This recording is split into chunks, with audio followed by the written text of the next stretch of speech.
Olá, meus queridos alunos do curso intensivo de teologia.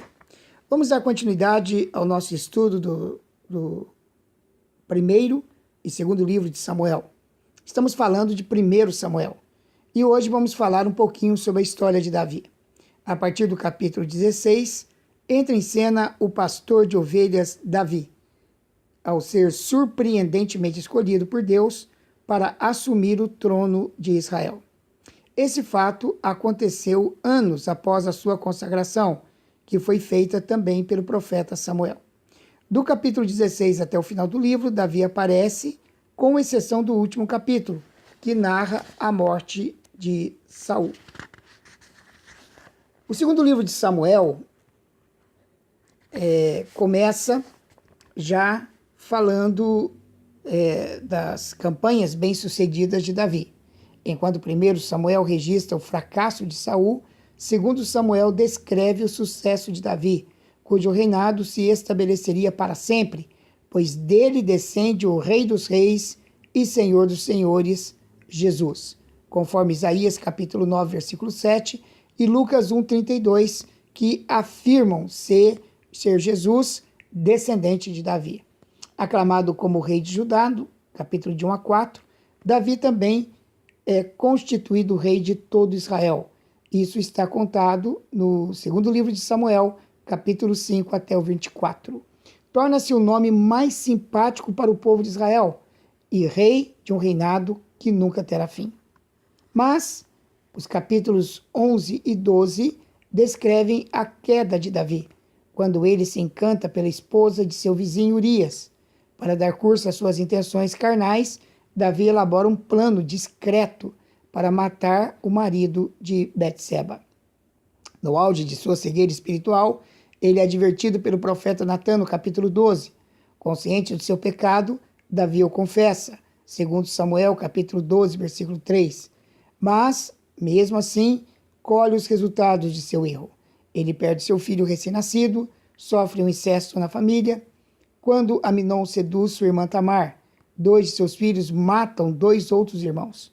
Ele foi amaldiçoado por Simei, foi enganado por Ziba e traído por seu filho Absalão.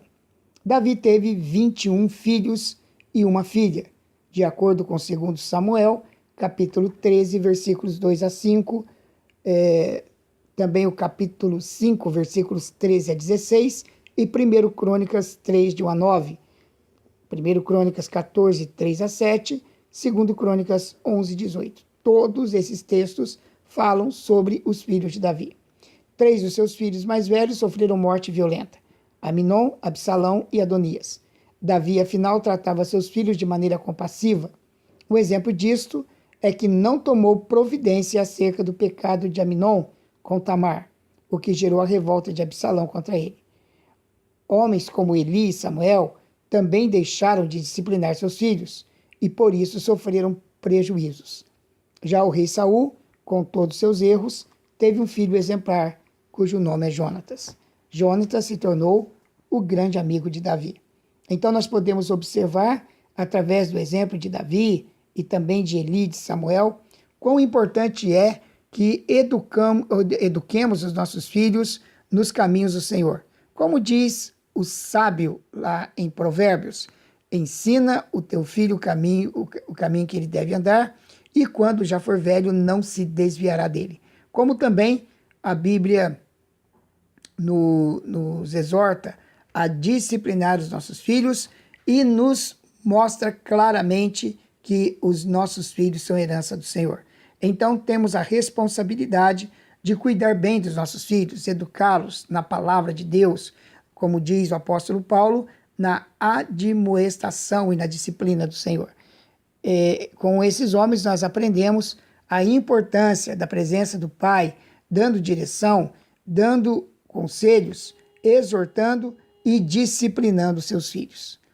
Bom, depois de seu pecado, Davi pôde comprar um terreno para edificar o templo no Monte Moriá, mas não pôde realizar o sonho de construí-lo, de acordo com 2 Samuel, capítulo 24, cabendo fazê-lo ao seu filho Salomão. Então, Salomão foi responsável pela construção do templo. Isto porque, de acordo com a palavra de Deus, o reino de Davi foi um reino marcado pelo derramamento de sangue.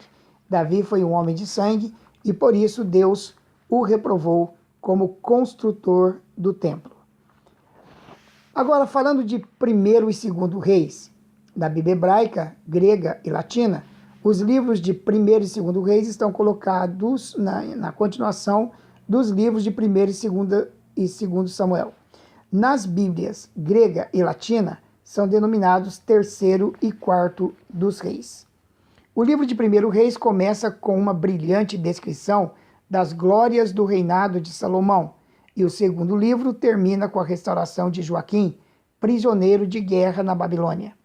Ainda que 2º Crônicas abarca também este período, esta última obra deve ser usada como complemento e não como substituto de Reis. Nos livros de Reis, podemos ver o reino do norte surgir e alcançar poderio e influência, crescer na corrupção moral e desaparecer do cenário da história. Vemos ali o feroz conflito entre a opulenta Samaria e sua débil vizinha do sul. Vemos a valorosa resistência de Jerusalém aos terríveis ataques de Senaqueribe e finalmente presenciamos sua queda ante a investida do rei da Babilônia. É também nesses livros que vemos as lutas históricas de indivíduos reais em prol de ideais mais nobres e elevados, tanto na religião quanto na política. Elias contra os profetas de Baal, sustentados pela princesa Jezabel. Acabe contra as forças da Síria. Jorão e Josafá contra os moabitas. Nos livros dos reis, obtemos uma compreensão mais exata das práticas dos reis como Acás e a enérgica tentativa de Josias para remediar um estado de coisas que havia chegado a ser intolerantes. Devemos a maior parte desses livros a um compilador, isso nós vamos ver mais adiante, que provavelmente completou sua obra antes da destruição de Jerusalém em 586 a.C., da qual parece ele não haver tido conhecimento. Ele viveu provavelmente durante o reinado de Joaquim, desde em que com ele terminam as características usuais da sua armação. Seu trabalho foi completado por um redator subsequente, que pertencia à mesma escola de pensamento, porém pode descrever acerca de sucessos tão posteriores como os pertencentes ao reinado de Evil-Merodach, em 2 Reis, capítulo 25, versículo 30. Depois do cativeiro, foram feitos ao texto alguns acréscimos. O livro, portanto, deve ter sido escrito entre 970 a 560 a.C. O compilador viveu uns 300 anos depois da época de Salomão. Algumas das fontes de informação seriam contemporâneas ou quase contemporâneas de Salomão. Outras haviam sido escritas pouco tempo antes da época do compilador, ainda que provavelmente a considerável distância do reinado de Salomão. Assim, o compilador utilizou uma história privada da corte, os anais oficiais do reino, uma biografia de Salomão e um documento concernente às suas construções. À luz de tão variados documentos, ainda que eles foram de diversas datas e de diversos graus de veracidade, o compilador se sentia justificado para ver um Salomão, pelo menos de alguns pontos de vista, um dos maiores heróis da antiguidade de Israel. No resto do livro, o compilador continuou citando os anais oficiais de Judá, praticamente em relação a todos os reis. Para a história do Reino do Norte, utilizou da mesma maneira dos anais oficiais desse reino. Além disto, enriqueceu seu relato com largos extratos principais, das quais eram provavelmente os Atos de Elias, em 2 Reis 1, 2 a 17, os Atos de Eliseu, 2 Reis capítulo 2, depois o capítulo 3, versículos 4 a 8 e 15, e 13, 14 a 21. Uma história das guerras da Síria, em 1 Reis 20 e 22, uma história de Judá, uma história do templo, de acordo com 2 Reis 4 a 16, 16, 10 a 18, 23, 3 a 24, e uma biografia composta de Isaías, segundo Reis 18, 17 a 20 e 19, ok? Bom, no próximo encontro nós vamos falar sobre o propósito e a mensagem dos livros, né? E alguns assuntos principais. E vamos entrar nos livros de crônicas, ok? Um grande abraço, Deus abençoe você, meu querido aluno, que a boa mão, a poderosa mão do Senhor esteja com você, dando direção e unção para a tua vida e para o teu ministério. É o que nós desejamos em nome de Jesus. Um grande abraço.